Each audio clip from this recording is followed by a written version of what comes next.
আসসালামু আলাইকুম। কী অবস্থা, সব কেমন আছেন? আমার এটা ধনির প্রজেক্ট,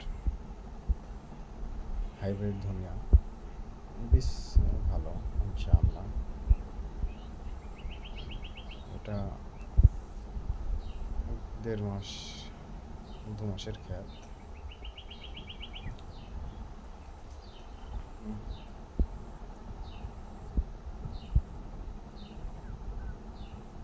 এটা ধনিয়া হয়েছে, ভালোই হয়েছে। প্রথমে খাদ করে নিয়েছিলাম, সাইডে 4 হাত 5 হাত পর নাল করছি। করার পরে মনে করেন যে মাটি তুলে দিয়েছিলাম।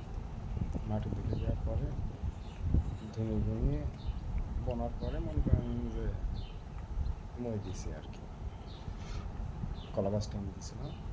দেওয়ার পরে উপরে ছিল মোটামুটি। তারপরে এই যে ক্যানল নাইল বাইন্দি দিছি, পানি ওখান থেকে বেরিয়ে যাবে প্রতিটা জায়গা থেকে। তাহলে ধুনি মরার সম্ভাবনা কম থাকবে। অল্প দিনে অনেক লাভজনক খাত এটা, সেমন একটা ব্যয়বহুল খরচ নয়। তৈরি করতে হবে। দেখছেন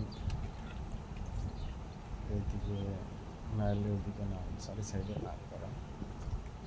নাল দিয়ে পানি বের করা, নিষ্কাশন করতে হবে, পানি যাবে। অনেক ভালো খেত, ইনশাআল্লাহ।